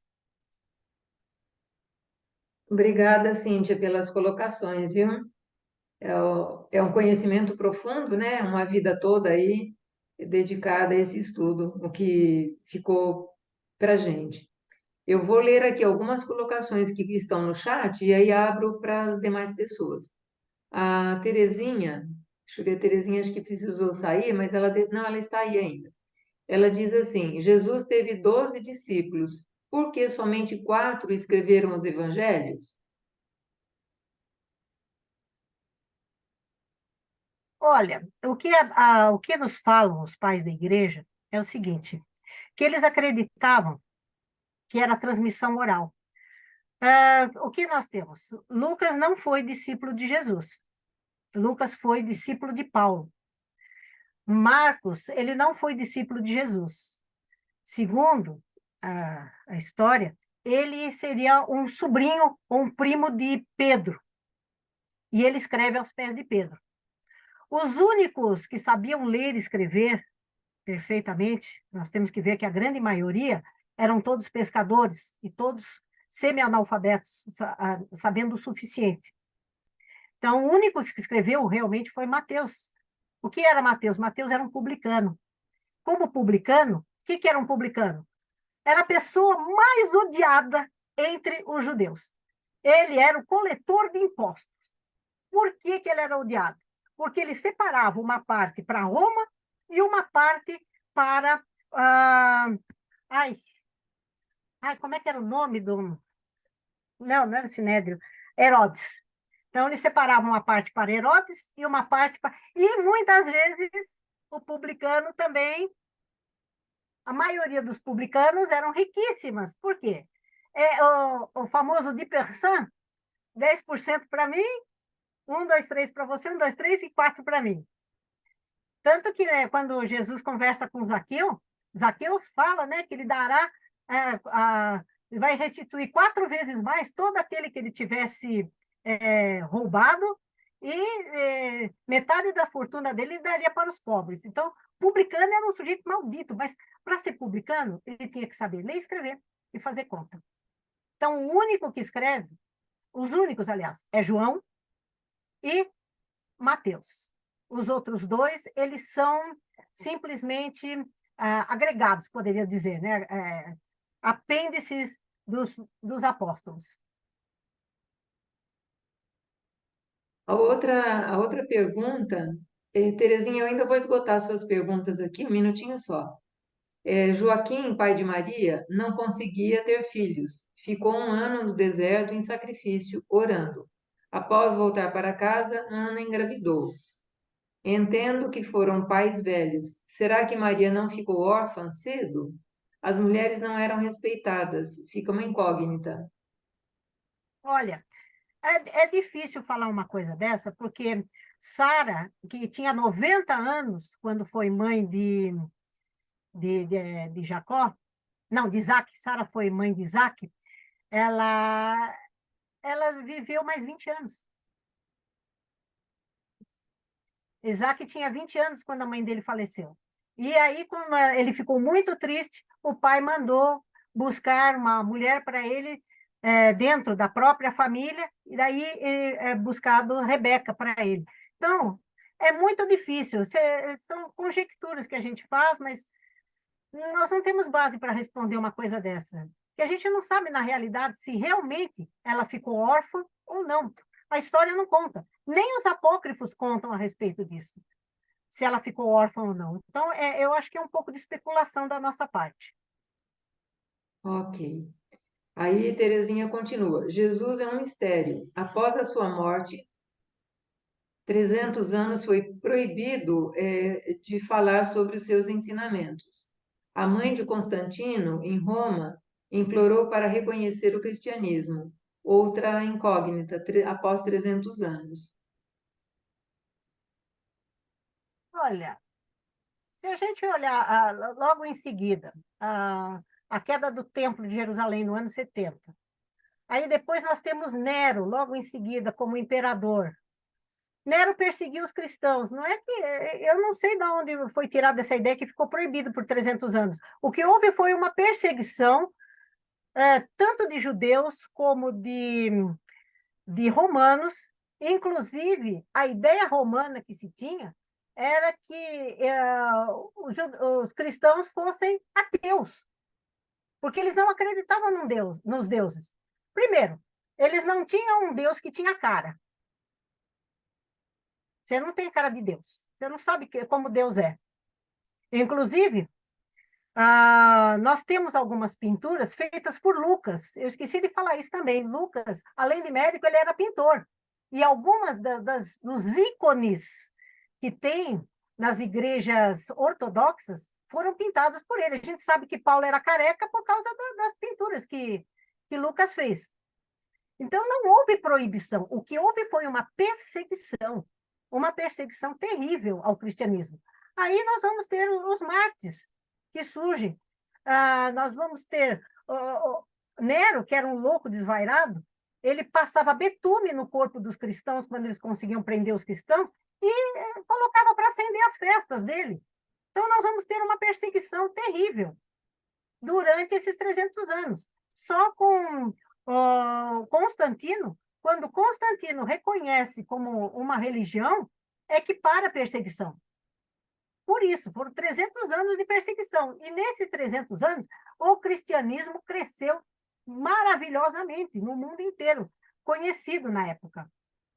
Porque praticamente os apóstolos foram para todo lado. A gente fala dos 12, mas se a gente olhar na Bíblia, se eu não me engano, no livro de Mateus e depois no livro de Lucas, Jesus mandou 60 e 70 dos discípulos irem à frente dele nas vilas, nas aldeias, para depois ele chegar, anunciando que o reino já tinha chegado. Então, eu acho equivocada essa ideia de 300 anos. Houve 300 anos de perseguição, isso sim, mas 300 anos de silêncio, não. Isso não houve. Terezinha, quer abrir o microfone? Você está fazendo um sinalzinho aí de não? Não estamos ouvindo. Clica aí para ativar.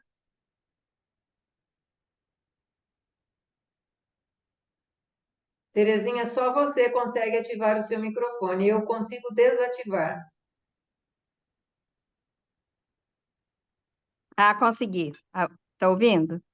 Sim, estamos ouvindo. Agora. Ok. Não, é porque eu estive em Israel agora em março. E lá que eu fiquei sabendo de todas as histórias, que eu fui com um grupo de Maria, que é um grupo do Nordeste, que eu achei assim, muito bom, bem organizado. E eu tive em Israel e estive em Roma. Então, lá em Roma, que me contaram essa situação, inclusive nas igrejas de João, tem vários Joãos, né? Lá, inclusive esse João do Evangelho, eu acho que não é o João primo de Jesus, é um outro, né? Porque tem vários Joãos lá. E contaram que Madalena não, Helena, que é a mãe do Constantino, sempre continuou pregando, mas em grutas e escondido, porque eles eram perseguidos, sim, era proibido e perseguido. Isso foi contado lá no grupo. Então, que não podia, se pegasse alguém falando de Cristo, ele era degolado, ele era morto, né?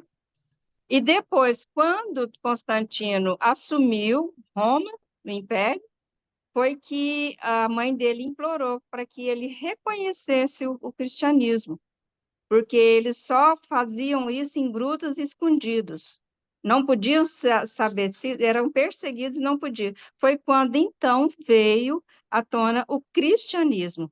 Aí minha indagação, 300 anos depois, Cristo ficou no esquecimento, continuou.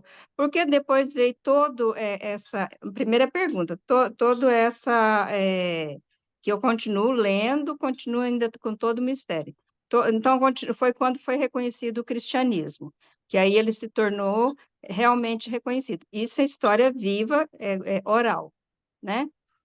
Outra coisa que dá dúvida, nós somos o planeta Terra. Eu acredito que Deus fez todo o universo, né? Então, eu acho que Deus ainda é o maior, e não sei por que só Cristo nessa história que até hoje eu fico assim, como um mistério, se aconteceu, deveria estar continuando a acontecer, não sei. Eu, Terezinha, cada vez que eu estudo, cada vez eu falei, eu tenho que ir lá em Israel para mim ver a história. Ainda voltei mais revoltada, porque eu vi que ganham dinheiro, gastam dinheiro, monumentos e monumentos faraônicos, né? Aquele tanto de dinheiro que eu falo assim, Jesus, não é, isso não é Deus. Deus é, porque Deus eu vejo assim, nossa galáxia é imensa, e nós temos 35 mil galáxias, né? Que é o mesmo Deus. Por que só Jesus aqui? Como é que ficaria em outros planetas, outros galáxias, outras vidas que eu acredito que tem? É um mistério enorme. Eu não consigo ficar nesse, assim, com todo respeito, Cíntia, isso é Terezinha. Não, Desde pequena eu não me convencia. Sou de uma família católica, com igreja na fazenda, que fazem quermessas para angariar fundos. Meu avô, meu pai, até agora, há poucos dias, na fazenda lá da minha mãe, meu pai faleceu, tem a igreja. Aí eu fico contra, porque lá também tem um momento lá do que Jesus brigou com todos que estavam negociando na frente do templo, que ali não era lugar. Aí eu falei, por que que o pessoal está fazendo festas e festas em igrejas, se isso é proibido por Cristo? Eu falo que nenhum cristão vive realmente o cristianismo. isso é verdade. Isso é verdade, Nenhum concordo. vive. Hoje, o que eu percebo, Cíntia, tudo questão política, econômica e social. Então, eu convivi muito com a irmã. Ela era aqui da faculdade, até ajudou a fundar, gente, a irmã Hilar. Irmã Hilar, não sei se você conhece. E ela falava assim, olha, a gente tem que viver a espiritualidade. A religião, ela é muito pouca.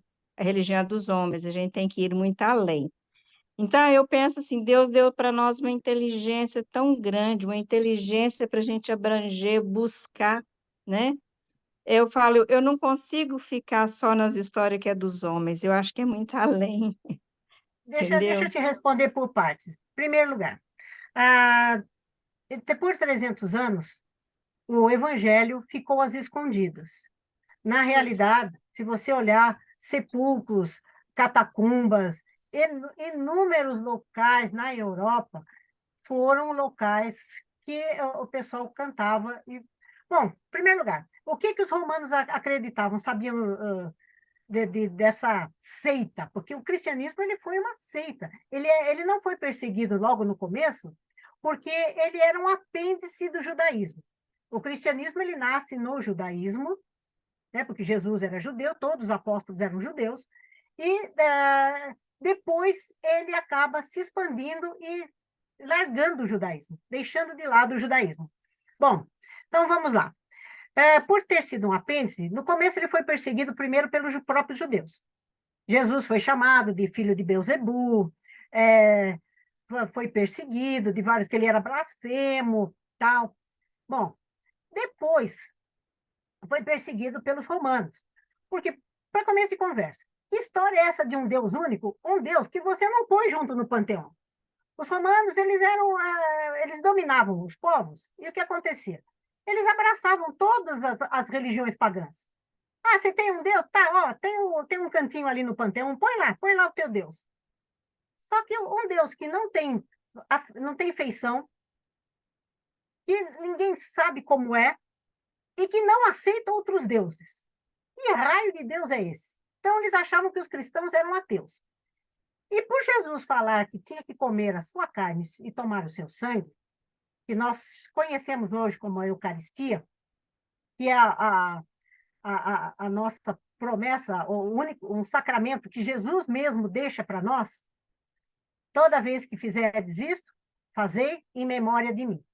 Eis o mistério da fé. Como você é católica, você sabe muito bem disso. Eis o mistério da fé, que se transforma o corpo, a hóstia em corpo de Cristo e o vinho em sangue de Cristo. E ali você sela a tua união com Deus. Você confirma a tua união com Deus. Por isso que você comunga praticamente sempre, porque você reafirma a tua aliança com Deus. Tá. Eles achavam que era o quê? Que o pessoal matava criança, comia corpo de criança e bebia sangue de criança. Nós temos várias perseguições, inclusive Plínio o Velho fala muito a respeito disso, Sêneca fala a respeito disso, que onde já se viu os cristãos são gente doente, que mata criança. Então foi perseguido. Até quando se expandiu e chegou a mãe de Constantino. Em 310, se não me engano, que foi feito o edito de Constantino libera para o cristianismo, não coloca ainda como uma religião única, mas que libera para o cristianismo, aí eles vão poder sair das catacumbas e poder fazer o culto livremente, que até então o culto era às escondidas. O cristianismo não ficou esquecido, ele ficou escondido. É diferente. Como, eu não sei se hoje em dia tivesse uma perseguição, se nós iríamos aos cemitérios ou aos túneis abandonados de metrô para cantar e orar ao Senhor. Eu não sei se teria gente suficiente para isso, porque hoje em dia o hedonismo está tomando conta de tudo, não sei se teria muita gente, mas os poucos seriam perseguidos. Com toda certeza, haveria uma nova perseguição. Mas foi o que aconteceu. Os que estavam, mas foi acumulando gente. E o cristianismo foi considerado, primeiro, uma religião de párias da sociedade. Porque quem entrava? Mulheres, escravos, promessa de liberdade. Gente, você está preso na terra, mas você tem liberdade no céu, teu espírito é livre. Então, é uma promessa de liberdade. Você tinha inúmeros escravos entrando no cristianismo, soldados que já estavam cansados de mortandade, de morticínio, acabaram entrando. Muitos. A gente tem vários exemplos aqui na Bíblia de soldados romanos que acabam se convertendo e seguem a Jesus. O próprio centurião, que prega Jesus na cruz, quando se rasga o véu, dá aqueles trovões, aquela coisa toda, ele fala, eis realmente que este era o Filho de Deus. A gente fica abismado. Por isso que a gente não deve seguir homens, a gente tem que seguir a Deus. A Bíblia nos mostra isso. Até Davi, que era um homem de Deus, fez besteira. Quando a gente fala mulher de Urias, gente, Urias era um dos pessoais de Davi. Ele dá chapéu no próprio amigo, gente. Ele pega a mulher do amigo. É complicado. E ele pede a Deus que a criança não morra. E Deus faz o quê? Ele leva a criança. Ele fala, não, você pecou. A criança vai embora. A vida é minha, eu dou, eu tiro. Deus levou a criança.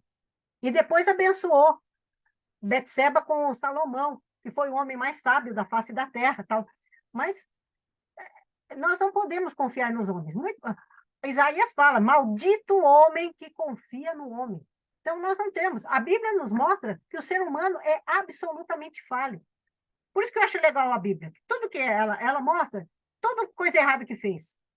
Rúben, um dos filhos de Jacó, ele dorme com uma das concubinas de Jacó. E o pai pega depois.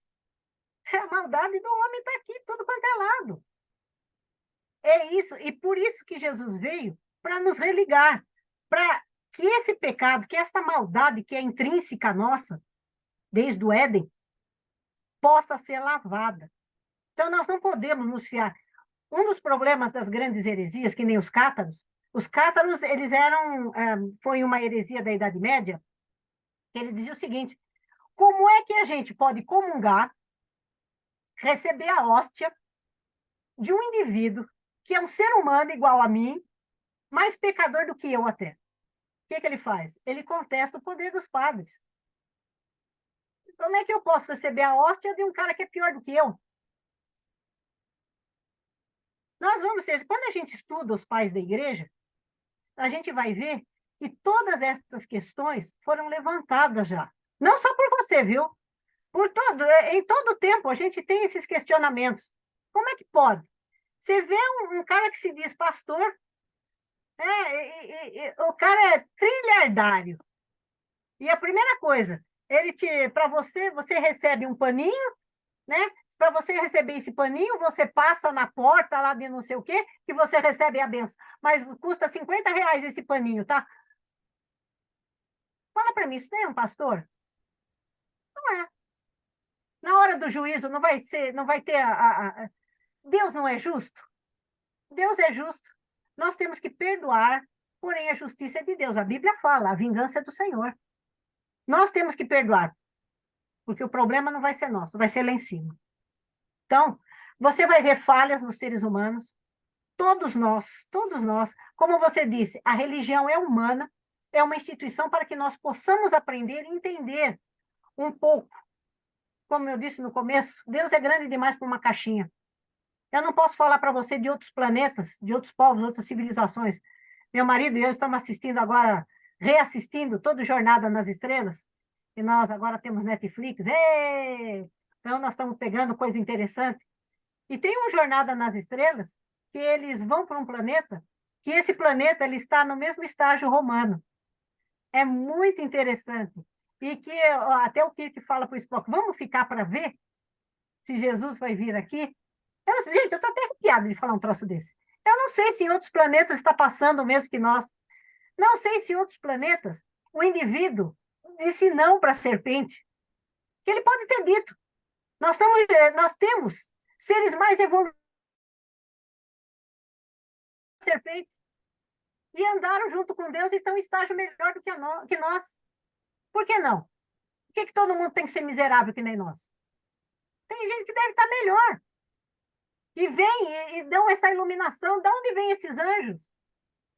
E de onde vêm os demônios também? Então, eu creio nisso.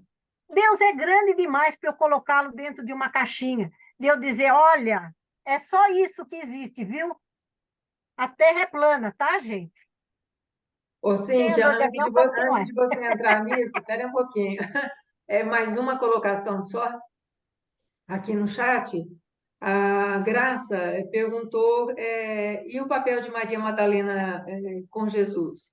Aí a última pergunta aqui do chat, e aí eu deixo em aberto aqui para as pessoas que estão aqui com as telinhas, tá? Existe muita especulação de Maria Madalena com Jesus. Eu, na minha visão particular, cá entre nós, que nenhum clérigo me escute falar isso, se Jesus era um rabino, ele poderia ter se casado, porque ele estaria dentro da lei mosaica. E ele não estaria em pecado, porque ele estaria com uma esposa dele. Ele não está galinhando por aí, pegando uma e outra. Ele está com a esposa dele. Não seria. Mas, na própria Bíblia, ele fala que quando fala a respeito do divórcio, que tem uma discussão com Pedro. Pedro é infame, gente. Pedro leva uma estacada de Jesus, todo instante ele está levando uma paulada. E Pedro fala, mas se a gente não pode divorciar, e Jesus fala que divorciar é pecado, porque você tem que ficar com a mulher, você escolheu aquela esposa, tal. Bom, não vamos entrar em outras questões psicológicas, tal, mas vamos lá. Jesus fala que o cara que a lei mosaica permite, porque dura o vosso coração. E aí ele fala, existem aqueles que se fizeram eunucos para estar com Deus. Então, se eu estou querendo dizer que Jesus foi lá e se cortou? Não, mas eu acho que ele se voltou unicamente para a palavra, para a expansão do evangelho. Pode ser que ele tivesse Maria Madalena como esposa? Pode. Pode ser. Não vejo problema. Ela foi uma discípula exemplar. Ela poderia ter escrito. Há até alguns que dizem que a carta aos Hebreus, não teria sido escrita por Paulo, porque não tem ninguém. Pedro não teria condições de escrevê-la, porque está num hebraico muito bem colocado. Poderia ter sido Maria Madalena. E eu quero deixar mais uma coisinha clara aqui. A mulher no judaísmo primitivo, ela tinha que saber ler e escrever, porque ela era responsável pelo Shema. O que é o Shema? Shema é a instrução das crianças dentro da palavra de Deus, dentro da Torá. Então, ela tinha que saber ler e escrever, porque ela tinha que transmitir a Torá para os filhos. A menina, com 7 anos, ficava com ela, e o menino, com 7 anos, ia para a sinagoga, para aprender junto com os rabinos. E ele já tinha que saber ler e escrever. Então, a mulher hebraica sabia ler e escrever. Quando Alexandre o Grande toma a Palestina, quando eu quero dizer Palestina, não estou só falando, eu estou falando da antiguidade, tudo ali era Palestina, Jerusalém, todo aquele pedaço lá era tudo Palestina. Eles trouxeram o helenismo. Dentro do helenismo, o que nós temos? Nós temos uma mulher que é relegada ao quarto, quinto plano. Até aquela música do Chico Buarque, Mulheres de Atenas, mostra isso, né? Vivem para os seus maridos, e ele pega bem esta questão. A mulher é relegada a um quinto, sexto plano. Ela é apenas uma matriz parideira. Só. Mais nada. Xenofonte fala disso. Ele elogia a mulher espartana, que a mulher espartana pega em armas, e a mulher ateniense, ela... por quê? Porque ela é uma mulher só para casa. Ela fica num lugar escondido da casa chamado gineceu. Se a gente pegar Provérbios, que fala sobre a mulher virtuosa, a mulher que faz comércio, que ela tece, que ela põe ordem na casa, que ela faz comércio. Gente, se a mulher não saísse de casa, como é que ela ia comercializar? Vamos pensar. Então, ela tem uma certa autonomia. Não é livre, não pode ficar sozinha, mas ela tem uma autonomia no Antigo Testamento. Já no Novo Testamento, ela não tem. Ela não tem autonomia praticamente nenhuma. As Maria e Marta, as irmãs de Lázaro, elas são conhecidas como irmãs de Lázaro. São fiéis seguidoras de Jesus. Maria Madalena, só o Evangelho de Lucas que fala que foi expulsa dela 7 demônios, mas não fala mais nada. Daí a dizer que ela era prostituta, são outros 500. Isso foi uma visão da igreja para poder abafar a mulher. Gente, a mulher tem um problema muito sério. A mulher, ela tem um poder que a qualifica como uma deusa. Por quê? Nós criamos vida. O homem não produz. Nós produzimos vida. E tem um outro detalhe, que o homem tem medo. Nós sangramos. Para o homem, o sangue é morte. Para nós, o sangue é vida. E isto, eu aconselho vocês darem uma pesquisada na professora Lídice Meyer. Ela trabalha muito, ela era lá no Mackenzie, agora está na Universidade, lá em Portugal, a Universidade Lusófona. E ela trata muito, ela tem um trabalho sobre Maria Madalena fantástico. E ela fala isso. Por que a mulher é rechaçada? Porque nós temos um poder, uma magia que transcende. Então, nós temos que ser abafada nesse sentido, porque o homem tem medo de nós. Nós sangramos e não morremos. E nós criamos vida. É uma Nossa, coisa... eu nunca pensei nisso, Cíntia. Interessante, viu? Deixa eu abrir para as outras pessoas. Mais alguém gostaria de fazer alguma? Ângela? Então, quanto à mãe do Constantino, eu li várias coisas dela, inclusive ter ido a Jerusalém, que ela disse que ela ia buscar a cruz onde Cristo tinha sido crucificado, e ela foi vamos dizer que ela influenciou muito Constantino, que tinha uma adoração por essa mãe, que o pai já tinha largado, acho que o pai casou com uma tal de Teodora, aí, enfim. E, então, essa é uma questão. E com relação a Maria Madalena, realmente foi para ela que Cristo apareceu por primeiro? Não sei, pergunto. E eles colocam ela como uma prostituta, mas eu adoro ler sobre a vida de Cristo e também aprendi quando fui para Jerusalém, que eu sempre falava nos apócrifos, e aí como eu fui com pessoas que eram teólogas e que eram da igreja, eles me disseram que não, só está na Bíblia e só é aceito na Bíblia. Eu não sei, tem que passar por vários critérios, enfim. Então, também não quer dizer que algum dos apócrifos não pudesse ser ou ter uma parte de verdade, né? Mas eu não consigo me lembrar onde eu li que foi não sei se foi um evangelista ou evangelista, porque escreveu que diz que Jesus a beijava na boca. Não sei se era uma prática comum, também não sei se era um hábito. E É nesse Evangelho de Filipe, se eu não me engano, foi o Evangelho, é a parte que estaria escrito, que supõe que seja boca, porque foi recortado esse tá, pedaço. não, tudo bem. Mas é que assim, esse desmerecimento, né? E como a gente fala, não dá para eu questionar de quem vai me dar a comunhão, né? Porque senão tu não vai. Uma vez tinha até Uma num nunca. filme que diz, não importa o mensageiro, importa é a mensagem, enfim, no caso ali, porque o padre é imperfeito, a freira é imperfeita, eu sou imperfeita e todo mundo aqui é pecador. Vamos falar bem a verdade, em maior ou menor grau, né? Mas, assim, a gente vê que tem uma forçada de barra de que colocam a Maria Madalena lá como uma prostituta.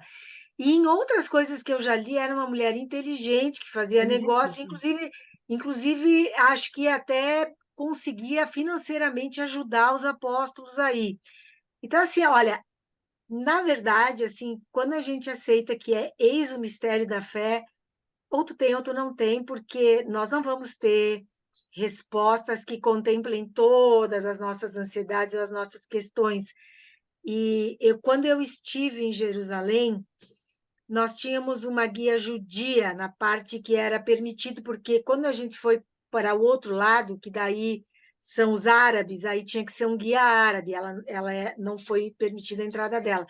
E aí ela estava lá num lugar que ela disse, aqui é o templo do rei Salomão, e eu fiquei olhando para ela, e ela me disse, vocês acreditam que a gente ia saber aonde o rei Davi, perdão, vocês acreditam que a gente ia saber onde o rei Davi foi enterrado? Claro que não. Então, eu vi que a colega falou que, estando lá, ela viu que, claro, dizia o marido o meu professor de semiologia estava nessa excursão, ele me dizia, pronto, chegamos na Disneylândia dos cristãos. E era todo mundo comprando coisinhas e tal, né? E ele falava assim, mas não num tom pejorativo, ele quis dizer que estamos repetindo toda a mesma história, né? Mas assim, o fato é que tu anda por a Via Crucis, a gente passa pela Via Crucis e são tudo lojinhas de árabes, e eles chegam a cuspir na gente, tu entende? Nossa. Quando tu passa assim, a gente fez uma simulação de uma procissão. Eu fui num grupo, eu era a gatinha do grupo, foram pacientes meus, tinha 2 padres, tinha esses diáconos, tinham teólogos, foi maravilhoso, assim, para lá de emocionante. Mas eu tive medo num lugar só, que foi na igreja da Natividade, que ela fica em território palestino. Uhum. Então, assim, tu entra lá, tu sente assim que tu não é bem-vindo aí. Claro, a gente está num grupo ali, mas quem é um pouquinho de perceber um pouco mais, de tu passar e os caras cuspirem no chão. E certamente diziam muitos palavrões para nós que a gente não entende, né? Mas, assim, é um ambiente. Quem consegue fazer uma conexão com o lugar é completamente mágico. Assim, foi, nossa, uma bênção, assim. Eu chorava o tempo inteiro, todo mundo me perguntava se eu estava mal, se tinha acontecido alguma. Não, não. É, esses caras alugaram um barco da época, assim, nos moldes da época de Cristo. Então, nós fizemos uma missa pelo Mar da Galileia. Eu só chorava. E assim, muito lindo. Então, assim, é essa conexão. Agora, não adianta, né? A gente vive aqui o padre rouba, o padre logra, o padre tem 3 filhos, o pastor a mesma coisa, mas não é por aí. A gente tem que estar atento, é a palavra, né? A experienciação. Assim, para mim foi muito emocionante te escutar agora. Eu vi que as coisas que eu estava lendo são as coisas que tu falaste. Então, é a única coisa de diferente, essa coisa do apócrifo, que eu entendo que fica fora, porque não passa assim pelos trâmites que tem que passar. Os apócrifos, na realidade, tem duas coisas. Tem aqueles apócrifos que foram escritos, que nem Valentino, século IV, Valentino, século IV, ele faz algumas elucubrações, assim, ele coloca, faz uns evangelhos que Jesus é super, hiper divino, muito mais coisa, umas coisas meio fantásticas demais. E tem outros apócrifos que são aqueles que não foram colocados na Bíblia. Por exemplo, os judeus têm vários livros, eles não têm só a Torá e o Talmud. Eles têm o Guemará, ele tem os Mishnah, ele tem, acho que, uns 4 Guemarás diferentes, um é econômico, porque, porque tem muita coisa que você não pode pôr na Bíblia, não dá. Por exemplo, Ciro. Ciro foi um rei que você estuda na história. Foi um grande rei persa, tal, das guerras médicas, etc, etc. Mas você não vai colocar nas guerras médicas um livro de história contando todos os problemas de Ciro com o Império Macedônico, com a Grécia. Então, são os livros que explicam. Por exemplo, tem um professor que ele indicou para nós um apócrifo do Velho Testamento. O que é o apócrifo? São livros que não são os deuterocanônicos, ou seja, que não são aqueles que são aceitos na Bíblia. Tem os canônicos e os deuterocanônicos. Os deuterocanônicos são aqueles que são aceitos numa Bíblia e não são aceitos em outra. Que nem nós que somos protestantes, não colocamos na Bíblia Judite, Tobias, como é que é? Ai, agora esqueci, me fugiu. Mas aquele que tem as guerras, uns 400 anos. Esqueci. Mas tem pelo menos uns 6 livros que nós não consideramos, mas são os deuterocanônicos. E tem aqueles que são os apócrifos que estão fora, mas que explicam o Antigo Testamento, que são a Mishnah, que são o Guemará, e outros tantos livros que eles têm. Eles não têm só o Talmud, não têm só a Torá. Talmud e a Torá são os livros da lei, são os 5 primeiros livros, é o Pentateuco. Talmud é aquele que tem os cânticos de Salomão, que tem a história dos profetas, tudo. Então, isso daqui, esse conjunto desses 2 compêndios de livros, a Torá e o Talmud, chama-se Tanakh. A Tanakh é o que nós chamamos de Antigo Testamento. E se nós falarmos para um judeu o Antigo Testamento, ele voa no pescoço da gente. Porque para ele não tem novo. Então, é a Tanakh. Então, a Tanakh tem o livro de Josué, Ruth, Esther. Esther foi um livro que foi uma briga para ele entrar. Mas isso não conosco, no Talmud. Por quê? Porque o livro de Esther, ele fala 2 coisas absurdas. Primeiro, ele não fala de Deus. Ele não fala nem muito obrigado para Deus. E ele fala sobre uma possível extinção de todos os judeus. Só que foi colocado na Bíblia. Como a gente diz que a Bíblia é inspirada, aí houve essa inspiração. Apesar de todo mundo, todos os judeusados achar que aquilo lá era bobagem, aí quando chegou na Segunda Guerra Mundial, o livro de Esther foi uma inspiração para que os judeus pudessem sobreviver a tudo que eles passaram no Holocausto. A gente não sabe o porquê, mas ele sabe. Então, por isso que a gente diz que a Bíblia é inspirada.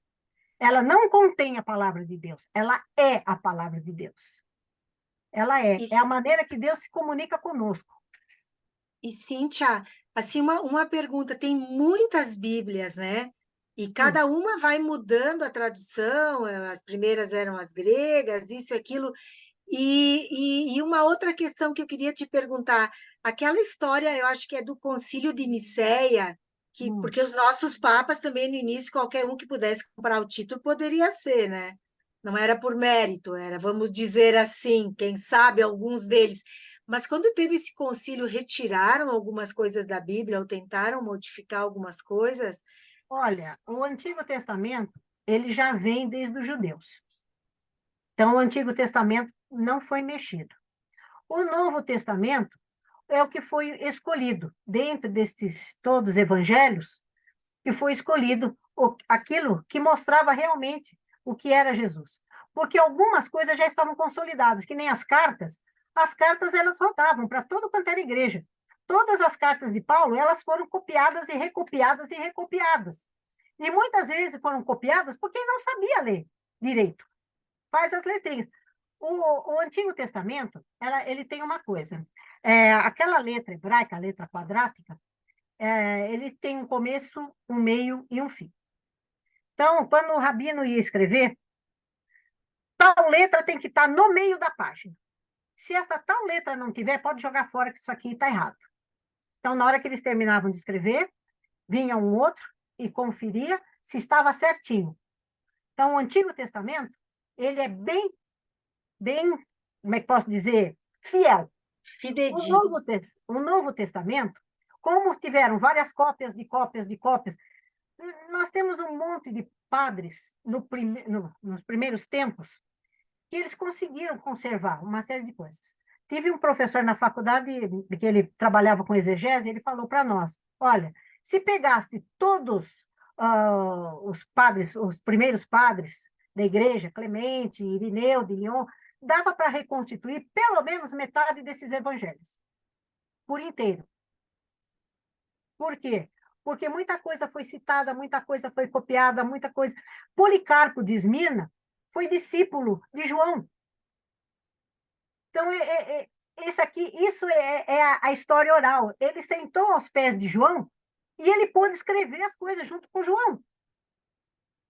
Clemente, de Roma, sentou com Paulo. Ele foi visitar Paulo na prisão. Então, nós temos gente que viveu nessa época. Nos primeiros séculos, esses indivíduos. Policarpo foi martirizado com 86 anos. Aí, nós temos vários outros. Todos esses primeiros bispos e padres eram realmente bispos e padres. Agora, como você falou, a mãe de Constantino achou a cruz de Cristo. E a cruz é tão grande. Eu não sabia que Jesus era tão grande, mas quando eu estudei no ginásio, o professor falou que se juntasse todos os pedaços de cruz, davam 3 voltas na Terra. Então, o que acontece? Tem os espertos que vão se aproveitar da credulidade humana e vão vender essas bugigangas. Olha, eu tô com o paninho que te livra, tá? Eu passei no rosto o apóstolo. Primeiro, para começo de conversa, quando eu leio lá, o apóstolo fulano de tal. Uma vez eu até brinquei com o meu bispo lá, já falecido. Falei, olha, eu achei que o cara devia ser mais velho, porque se chama apóstolo quem viveu com Cristo. Eu disse, nossa, ele está bem conservado, ele deve tomar formol todo dia. 3 gotinhas na hora de dormir, porque não é possível.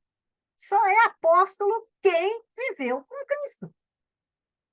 Paulo briga por isso. Paulo briga, que ele diz que ele é tão apóstolo quanto Pedro, que ele não viu Cristo, mas ele passou pela sabatina, porque contestam a autoridade dele. Então, naquela época, já contestavam Paulo. Agora vem um fulano aí e fala, olha, eu limpei o meu suor, agora você pega esse paninho, tá? E você vai lá, você paga R$ 200 todo mês, porque esse paninho aqui vai te livrar.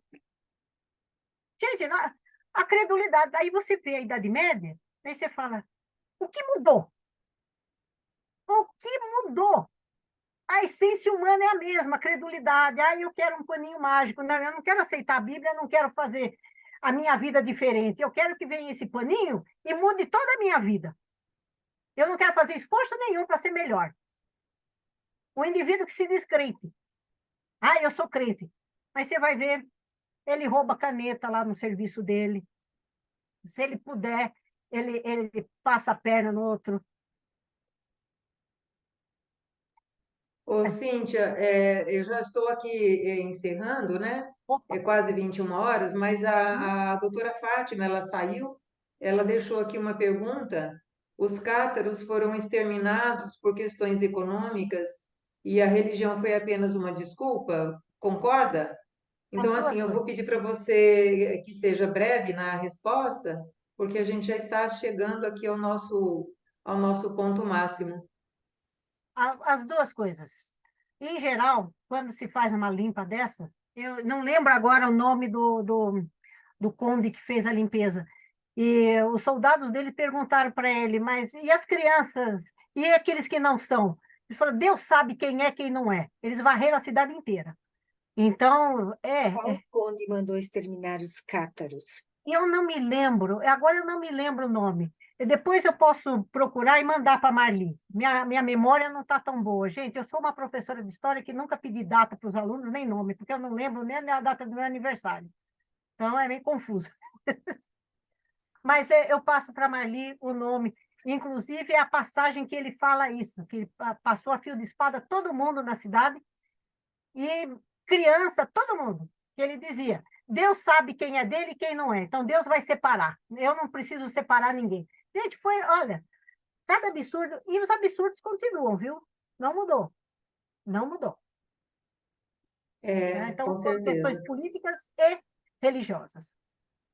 Nós estamos aqui perto de casa, estão passando aquele caminhão para aquela fumaça para controle de insetos, e aí, por isso, não sei se pegou algum barulhão aqui, eu fui desligando o microfone porque o barulho tá bem forte aqui. Mas, Cíntia, gratidão imensa por você compartilhar conosco o seu saber. Eu acho que esse é um assunto que daria inúmeras reuniões. Tem alguns questionamentos aqui na minha cabeça, mas eu nem vou apresentar aqui. Certamente, ao longo da semana, muitas coisas vão reverberar, né? Muitas perguntas, ou questionamentos, ou dúvidas, ou discordâncias, né? Eu mais discordo do que concordo, né? Mas, enfim, eu sei que nós somos 9 pessoas agora, né? As demais já se retiraram, porque nosso limite é de 21 horas, né? Muitas pessoas chegaram do trabalho, nem lancharam, já vieram aqui correndo, só comeram alguma coisinha rápida. Então, por isso eu vou encerrar, mas considere essa reunião não encerrada, viu? Muitas coisas vão vir, o Juvenal vai te mostrar com certeza, e Eu a estarei doutora respondendo, Ângela. viu? Oi? Eu estarei respondendo na medida do possível. E a doutora Ângela é ratinha de internet, então certamente ela vai achar um monte de livros aí que ou que você mencionou, ou que ela vai se lembrando, né? E ela vai passando no grupo e a gente agradece sempre. Gratidão imensa, Cintia, pelo tempo que você gastou para reunir essas informações e a sua Um memória é investimento. fantástica. Quem tem memória ruim sou eu aqui, viu? Pós-Covid, estou tratando ainda dessa meleca que aconteceu com a minha cabeça. Mas assim, gratidão imensa, gratidão a todos que estão aqui, que vieram e que vão assistir depois offline. Se você tiver palavras finais aí, a gente está te ouvindo. Eu agradeço bastante. E pode mandar as perguntas que eu respondo. Nem que seja aquela resposta, só sei que foi assim, eu estarei respondendo. Mas eu vou procurar direitinho quem eliminou os cátaros, que tem uma cidade que foi totalmente varrida. Eu não me lembro agora qual, mas eu estarei procurando e passando. O Juvenal passa no grupo ou passa para você, a Marli estará passando no grupo, e foi uma honra estar aqui com tanta gente bonita. Estou vendo meu marido ali também, ó, tá vendo? Ele é bonito também. Então, tanta gente bonita e tanta gente tão ávida de conhecimento e saber. O marido hoje é só figurante. Né, ele fica nos bastidores, né, Cíntia? Isso que é bom, né? O bração Ele dá direito aí, né? suporte. Ele me deu muito suporte. Ele comeu muito miojo para eu poder fazer a faculdade de teologia, coitado. Nossa! Chega Muito à miojo com meia-noite, salsicha, né? coitado. Chega à meia-noite, você comeu alguma coisa? Miojo. Interessante. É isso aí. Gratidão, Cíntia. Muito obrigada por tudo, viu? Gratidão a vocês, meninas, meninos Obrigada. e meninas, Muito né? obrigada. Beijo no coração de cada um.